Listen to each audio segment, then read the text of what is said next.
Alright guys, so here's the review of the Steeldive SD1970. So this is a Seiko 6105 Homage, aka the Captain Willard. Yeah, you've probably seen quite a few reviews of this already, because I've seen them too, which is why I actually decided to pick one up and try it out. See if it's as good as people say, see if it lives up to all the hype. So I was, like I say, I bought this myself. I wasn't sent it for free, so no disclaimers needed for that. So let's get right down to it and see if it is just as good as people say. So here it is, comes in the usual packaging, so I won't go into massive detail on this, gone over this in previous videos before. Just quickly talk about one little thing in here then. Pop the watch to one side for a second. So I've got the links I've taken out, got the usual unsigned warranty card, instruction manual, the tag, pop all that to one side.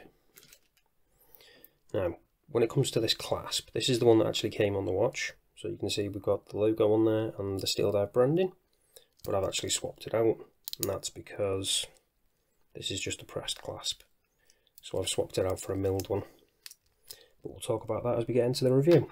Before I get into the watch, quickly show you as well, got this in the package with the watch. So nice link removal tool. It's not the best quality, but it does the job. And here's the watch itself. So I'm not going to get into huge detail on this because you've probably seen this reviewed plenty of times already. But I will say, the place I got this from, link will be down in the description as always, they actually have a few different versions. So they have different colours, as well as different strap options. So with this one, I've got the bracelet, obviously. They also do, I think it's a couple of rubber strap versions. And they also do, which looks like something like a shark mesh style one. I'll probably leave pictures on screen, but if not, like I say, links down in the description if you want to check it out. So, you're bound to find something you want. Ideally, I think you're probably best going with the bracelet, because you can buy rubber straps and mesh ones fairly cheaply, whereas bracelets, if you want to get it to fit the watch, you really want to be getting the one that comes on the watch originally. So that's the way I'd be going. So I've got a quick zoom in on the dial.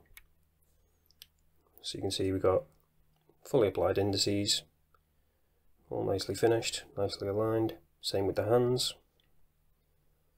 And then we've got that frame around the date window at 3 o'clock. All the text is printed, nothing applied there. And then we've got the Steeldive logo and text at the top. So zoom back out. This bezel is a 120 click. And it is actually fully loomed as well, but I'll show you that in a bit. Absolutely rock solid, no play on it at all. Really nice.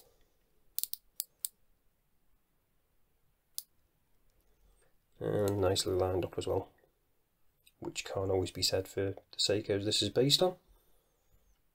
So make of that what you will. Oh, as I mentioned earlier, I've swapped out the clasp on this, so it's the same style, but it's just a milled one. I'll leave a link down in the description for that as well. It was only, I think it's like £4 or £5, so not much, and that's including delivery as well. Sorry about the fingerprints, still pretty hot here in the UK, so I'll try and avoid grabbing this too much. And like I said, you've just got push pins on that bracelet, so having that tool in the box is a nice touch. Ooh, actually, while we're around here, I'll quickly show you the case back. Get a zoom in on that again. And then we've got the logo on there too, and then the spec sheet around the outside. So you've got the Steeldive automatic NH35, 200 meter water resistance. So, since we're talking about it briefly, let's unscrew the crown. It's a screw down crown, which is actually signed as well, that logo, which is nicely done. Get it to focus properly. There we go. So that is nice. And then obviously pull it out once, you can change the date. Pull it out again, second hand stop, you've got hacking, and then obviously change the time.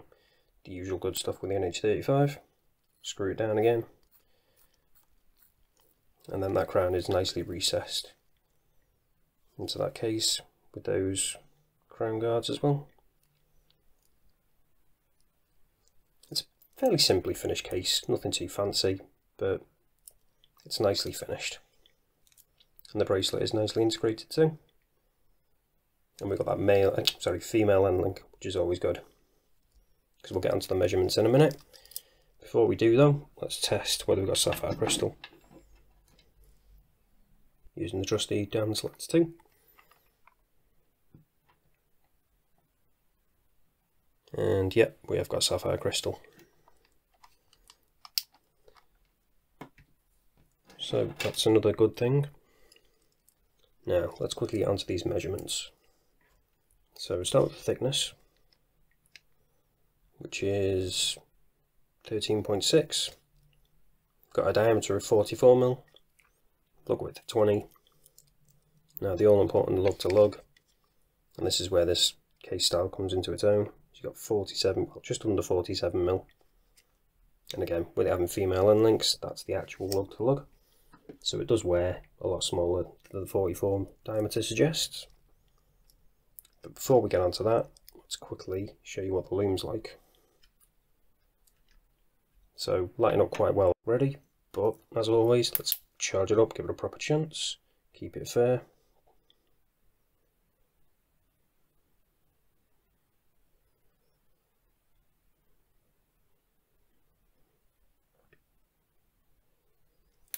And there it is. So it is really good. It's not really coming up on camera here, but there is actually two-tone loom on this.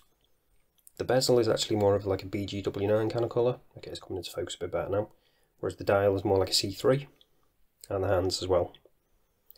So the indices do actually fade slightly quicker than the hands and the bezel. The bezel actually lasts slightly longer than the hands, but the hands do last a good amount of time as well. So for the price you're paying for this watch, I don't think you're really going to get any better loom on an automatic watch with the rest of the specs on this. So it's definitely punching above its weight when it comes to loom. But you can see, as I was saying, the indices are starting to fade a little bit, but the hands do last longer. So not too bad.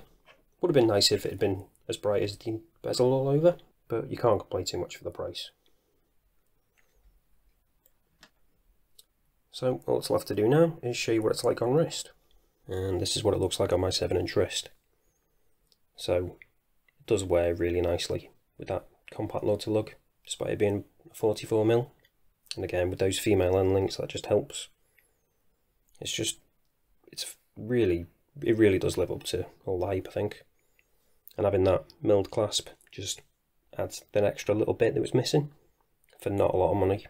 So I definitely recommend picking up one of them if you do end up getting one of these, because it's just a great watch. The value for money is just crazy. You could probably see as well, we've even got a bit of AR coating on that crystal. And then that nice little chamfer almost around the edge of the crystal. It's really nicely finished. No issues at all. So I definitely see why people hype it up as much as they do. And I'm glad I did pick one up in the end. So that's it for this one, guys. Thanks for watching, and I'll see you in the next one.